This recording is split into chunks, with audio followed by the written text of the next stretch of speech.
Okay, so over the next 24 to 48 to 72 hours, you are going to consume a lot of Raider content, national media, or Raider YouTubers or Raider insiders that have YouTube channels that are going to pull you in a bunch of different directions. Some people are going to be burning the house down. It's the same old Raiders. Geno's terrible. Genti's a bust, blah, blah, blah.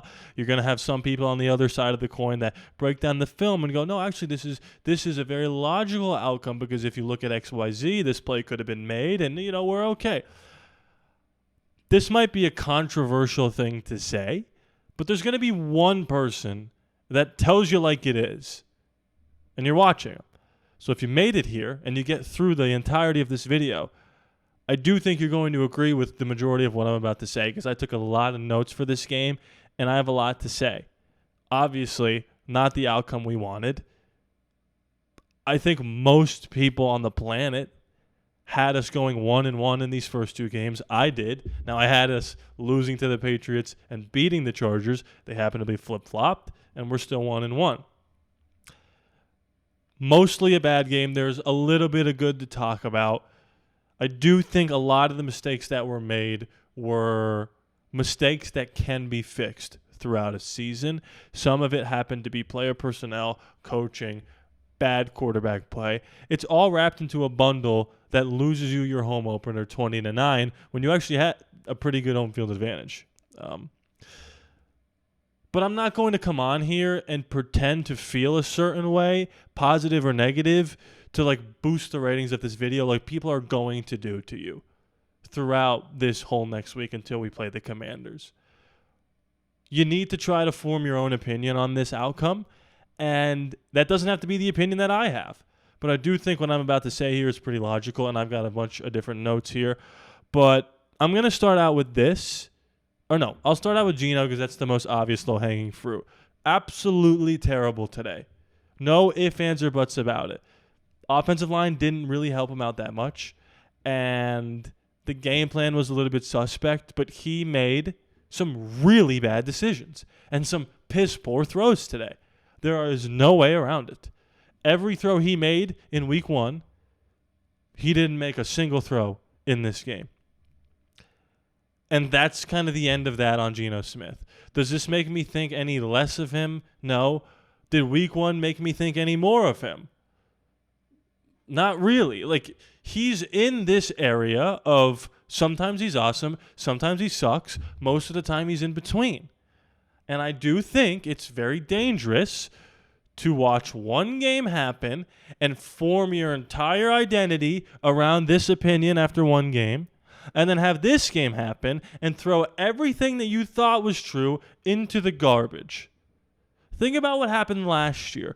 For the team that we had last year, we played 7 bad quarters of football, 4 bad quarters against the Chargers, and then 3 bad quarters against the Ravens. And then in the fourth quarter, we were good. We won the game. We were 1-1. And everyone was like, well, we can beat the Panthers and we can beat the Broncos and blah, blah, blah, blah. And we'll be 5-2 by the bye week. Guys, we played a good game in week 1 and a bad game in week 2. And there's a lot to talk about. And it starts with Geno. And the decision-making was really bad. But I want to talk about the game plan in particular. To me, what lost this game was the pride that we had in our own game plan in the beginning. And you don't get a lot of possessions in these games, especially with the way the Chargers drew up the clock. But we came out wanting to prove we don't care what defense is out there. We're going to take deep shot after deep shot, and we're going to use the pass to establish the run. And that's all well and good, and I love the Mamba mentality, and I love Max Crosby saying, we're just going to take and take and take, and Geno saying, we're just going to push the ball down the field. But sometimes the opposing team's game plan is going to try to counteract what you were good at in week 1. And what we were good at in week 1 was explosive plays. So the Chargers go, okay, we're going to stop the explosive plays. And then the Raiders come into this game and go, it doesn't matter, we're still going to do it. And they try to do it, and it bit us in the ass. We could not push the ball down the field, which had Geno holding onto the ball too long, taking sacks, making bad plays. And the first drive into the third quarter for us, after we forced them to kick a field goal after an 8-minute drive, we started to run the ball more and dink and dunk our way down the field, which is okay to do, Chip Kelly, when the opposing team is taking away the deep ball. And to be fair to Chip Kelly, he adjusted. And in the second half, we were able to move the ball more specifically on that drive. But when you take 11 minutes off the clock and kick a field goal, you're going to lose football games. It doesn't matter if it's a tie game going into that possession, if you're winning going into the possession. If you take that much time off the clock and don't get in the end zone, you lose. And unfortunately for Chip Kelly, it was too late into the game to make that adjustment, especially when you're going to kick 3 field goals. 3 field goals that were not that long in particular. I think there was a 50-yarder and then a couple of low 40-yarders. The reason I say that is because if you flip 2 field goals into touchdowns, now you got a really close ball game. But I think the game plan initially was too prideful offensively. It was a bad game plan. And it kind of set us up to look like a bad offense. And another thing I want to talk about with this offense specifically, and my dad was saying this during the game, and it made me think like, well, why do we think that? He said, oh, man, we have all these weapons and we can't move the ball down the field. So clearly Brock Bowers today wasn't 100%. Maybe he was 80%, which is still good enough to get you some yards and some catches. We'll look at the box score in a minute here. But he wasn't great today. He was fine. Jacoby was solid. Trey didn't do much. Ashton Jeanty was good when they gave him the ball. And Dante was kind of a non-factor.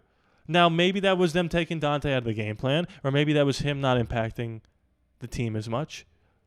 But this isn't exactly Jamar Chase and T. Higgins, right? Like, we've got good players, but this is a young football team with an offensive line that's in flux and a new playbook that needs to be installed.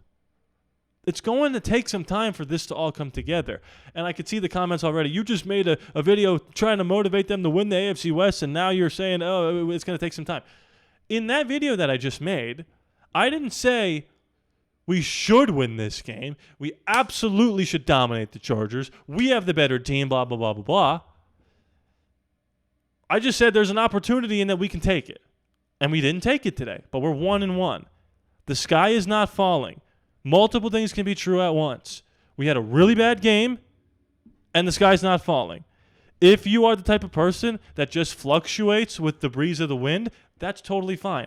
I'm not that guy, and typically a more logical approach will lead you to more enjoyment and less anger because you kind of go into games expecting a certain thing. And that defense that we played against the Chargers, or the Chargers defense, is awesome.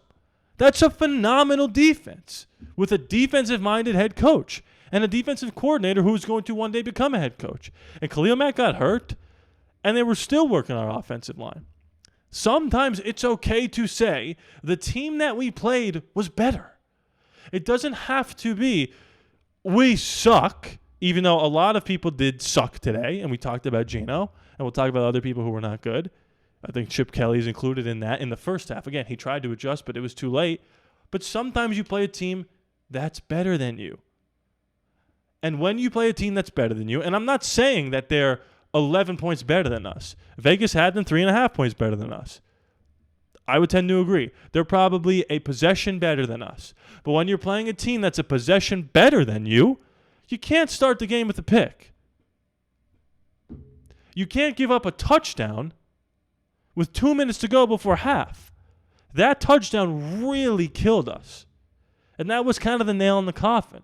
It started out bad with the pick, and the touchdown, a miscommunication between Devin White, Kyu Blu Kelly, and Isaiah Polamau kind of screwed us. So, again, I'm not going to come here and say, like, it's over. Just like I didn't come in here after week 1 and say, it's over, we're going to win the West. And again, I kept going back to the same thing throughout training camp. Most people have us winning like 7 to 9 games. I have us going 9-8. I have us starting 1-2.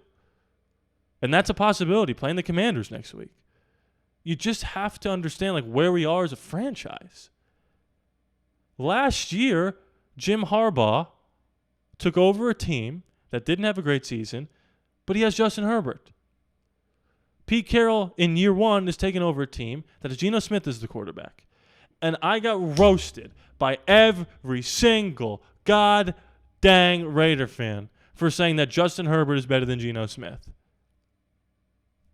Today he was a lot better. And I do think he's a better player. And what's funny is those same people now are going to say Geno's terrible. Because the people that say things like that have spineless opinions. They go from Geno's clearly better than Justin to in one game, Geno's terrible. Geno's Geno. You're going to live and die by him. He's not the franchise quarterback. So I'm not going to get overly frustrated when he has a terrible game. The tough part is, if he didn't throw those picks, we could have won this game because our defense through 2 weeks is significantly better than I thought it was going to be. Geno turned the ball over 3 times, right? One of the times was kind of, or whatever, it was like a punt. 3 interceptions. This defense let up 20 points to a Charger team that shredded the Chiefs, who also have a good defense in week 1. I think that's very impressive by the defense.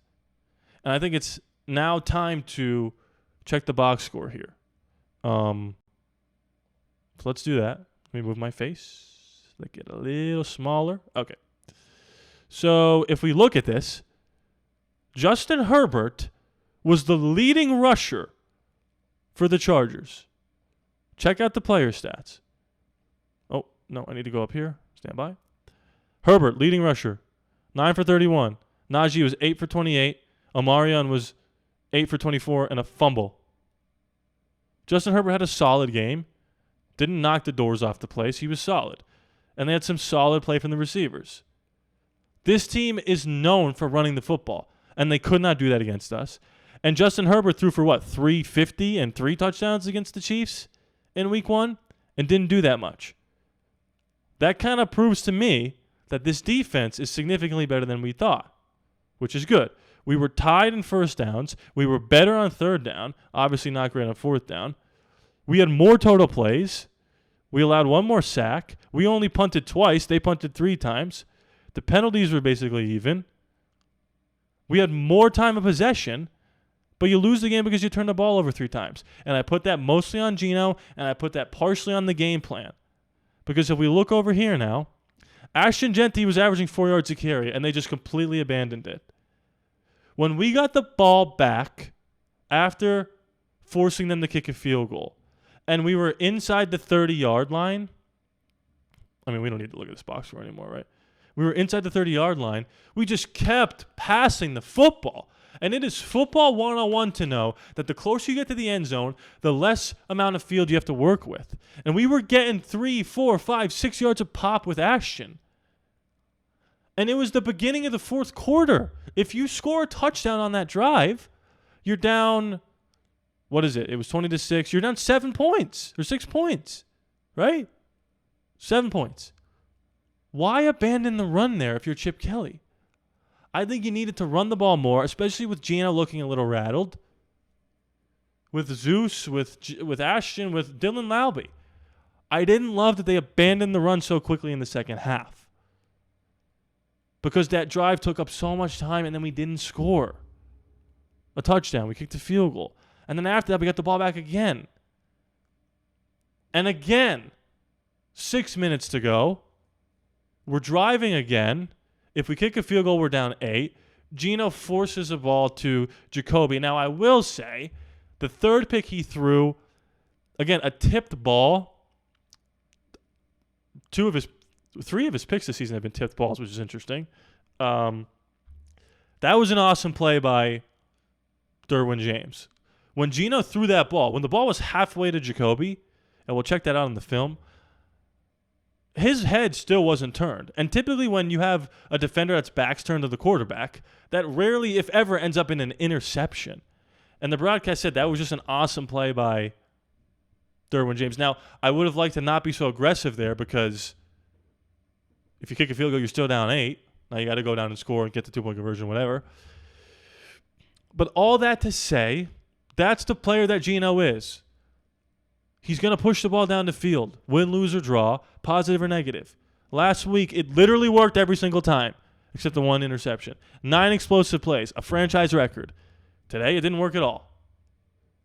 But all that to say, to me, this is just my opinion, but this is why I feel like telling you like it is. I might get roasted in the comments for this because it's unpopular to talk positively about a team after a loss.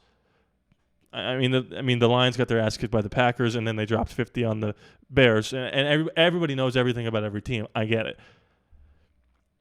I can't help but think that most of the mistakes that were made on offense can be fixed. The defense, I don't want to talk about. The defense was great. Good enough to win the game. Offensively, after the first drive, if they're taking away the deep ball, run the ball more. Don't be so aggressive when we're in field goal range. If we need a field goal, Geno. Get people out open in space. Like, missed assignments, blocking. A lot of the offensive mistakes are fixable, and the adjustments were made in the second half.